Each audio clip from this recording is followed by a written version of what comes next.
Scott is a member as well as an employee of the World Federalist Association, which is headquartered in Washington, D.C. And Scott is I got to get this right, National Field Director of the World Federalist Association. I'm Phyllis Metke. I'm a resident of Wisconsin and Racine County, and I consider myself Mrs. Average American, and I'm going to be asking some questions about his organization called the World Federalist Association, and I hope that you will be as interested as I am in this association, and I'm considering it a peace-making organization on the global scale, and it's a good time of the year to talk about peace and goodwill toward men. Christmas time, it's our prayer, I know, all around the world. Scott, my very first question is, simply define the word federation.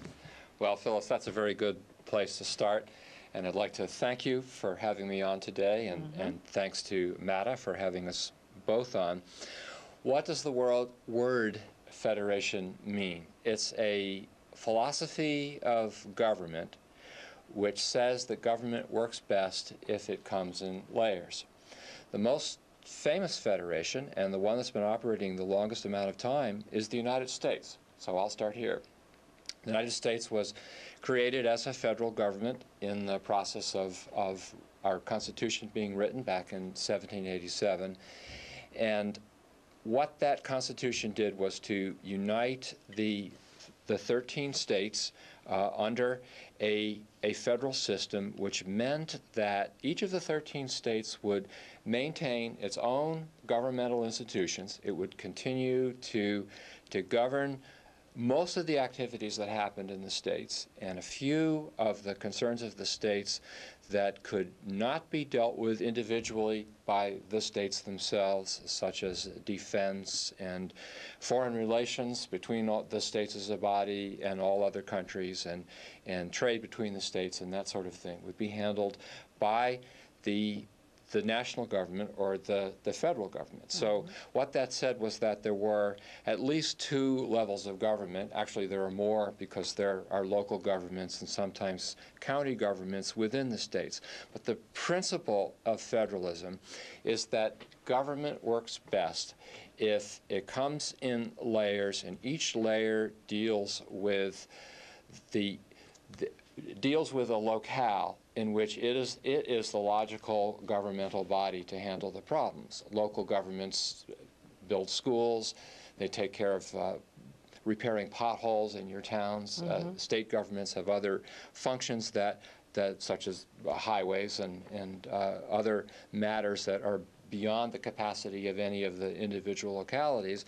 And our federal government, as I said before, was designed to handle defense and other areas that are beyond what a state can do. Pardon me, but on the global level, the layers would be all the different countries. Right. A world federation would be built on the same principle. Within the countries, there might well be levels of federalism. In fact, there are many federal systems in the world today besides the United States, Germany and Canada, to name two famous ones.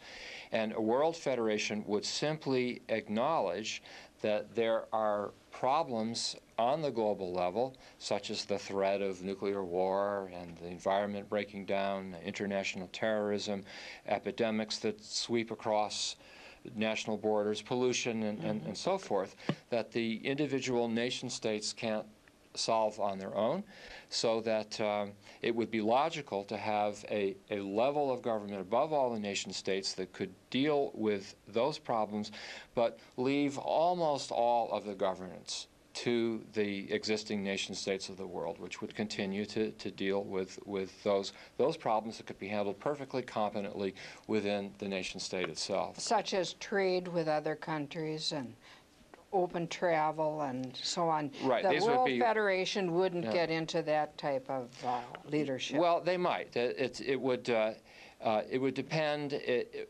to what extent the nation states had the capacity to deal with those things. International trade might be something that a world federation would have something to say about. But the idea is that the powers of the top level of a federation are limited.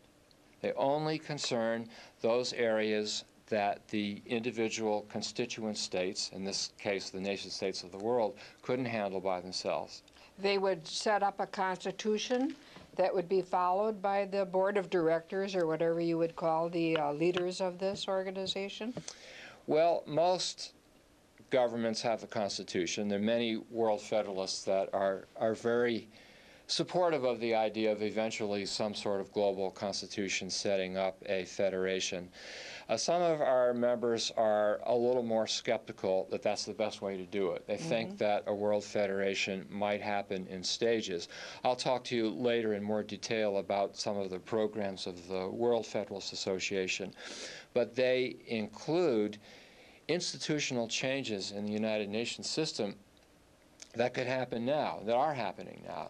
That we have been, for example, one of the organizations pushing hardest to get an international criminal court established that could try heads of state that massacre their own people, or any other individuals who commit crimes on a massive scale where thousands of people are killed, and no nation state has the capacity to deal with that.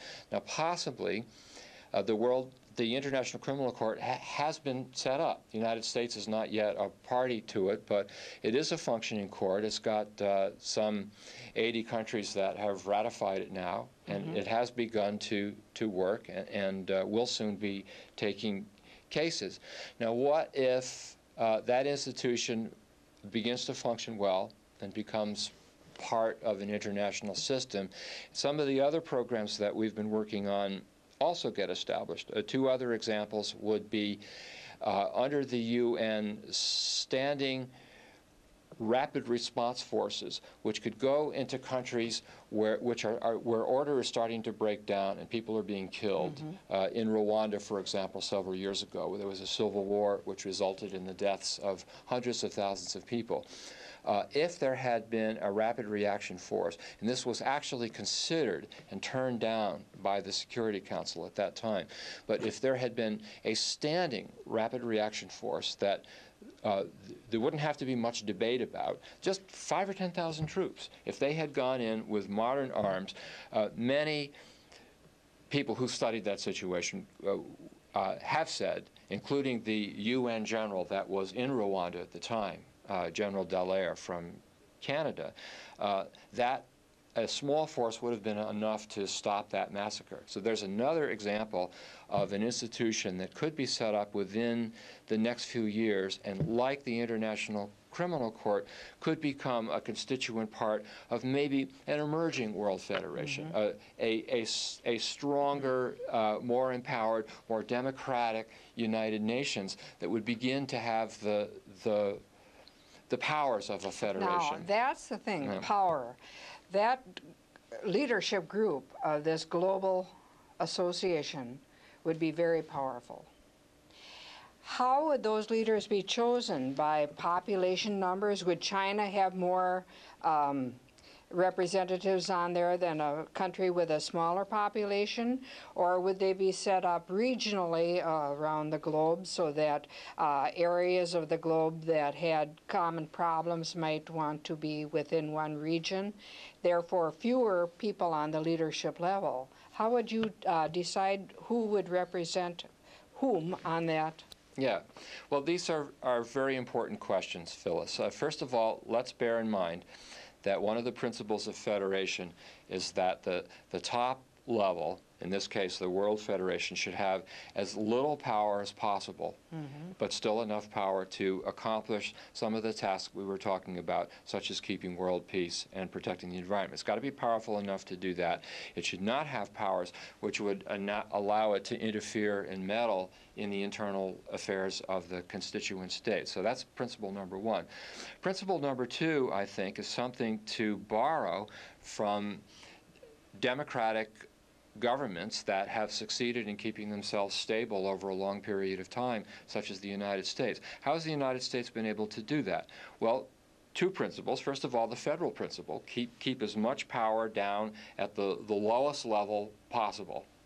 Local government where that can do the job, state government where that can do the job. But the same principle on the international level. You know, let the states handle as much as possible. Now, where there are institutions on the international level, separation of powers has proven to be a principle that has worked well in the United States. As you know, we have three branches of government. We have the executive branch, the legislative branch, and the judicial branch, each with their separate powers, and each with the institutions that exercise those powers. And even though World Federalists in America would never say to the rest of the world, adopt our system with all its details, the principles are important, and those principles are followed in other democratic countries. So what would you do? Well, you would have branches of government. The United Nations has a legislative branch now. It's called the General Assembly. It doesn't have much power. You were asking what degree of representation might be possible. In the General Assembly now, as you probably know, that it's one nation, one vote, which, considering that Liechtenstein, one of the smallest countries, is about 1/40,000th the size of China, and of course only a small fraction is the size of the United States. Big countries like China and the United States couldn't trust a legislature like that, where we had no more voting power than a tiny country like Liechtenstein. On the other hand, if China were given a number of representatives that was proportionate to its size, so say it would have 40,000 times as much voting power as Liechtenstein, that's not very workable either. You're going to have 40,000 Chinese and one Liechtensteinian and all the others. So probably there are different proposals that have been suggested by various authorities. And they would have to be agreed upon by all of the... They would. There'd have to be some... if the General Assembly is ever transformed this way, it would have to be by agreement of representatives from all the countries in the world. Their governments would have to buy in. There'd have to be, you know, some sort of a referendum. This is if we do eventually go the constitutional route, which might happen after some of these institutions are set up. Now, let's presume that this is all set up and everybody's happy and working together. There would have to be a worldwide intelligence going on, spying on each other, if you want to call it that, because we'd have to make sure that somebody isn't building up arms, that they aren't doing things to pollute our earth, kill us all. So this intelligence agency could be very powerful because they can be influenced to sway one way or the other or overlook something that someone is doing. And I'm wondering, that would have to be a part of this global union of countries. And also, would each country within that union have its own army, or would there be a worldwide peacekeeping army governed and directed by the board? Okay. Or the legislature, or whatever we're going to call this thing. I'd rather think of it as more like a government than a company. That might be a little more reassuring. Right. Okay. The two very juicy questions. How could intelligence be used to prevent war and keep people safe, and at the same time not become a problem in itself? And what would the nature of defense systems be? Would there be individual armies operating alongside whatever international authority? Very good questions. I'll do my best with them. The fundamental purpose, or at least the first purpose, that is given in the preamble to the Charter of the United Nations is ending the scourge of war. That's the number one thing. I think it probably still is, though there are other global problems that are also assuming large importance. Let's talk about ending the scourge of war. What are some of the institutions that could be set up to make that happen? I already mentioned the International Criminal Court, which could try some of these dictators if they ever commit these terrible crimes. Right now, at least until recently, they've gotten away with them. Slobodan Milosevic of Serbia is being tried now, but there was some question as to whether he would ever be arrested and tried. And he's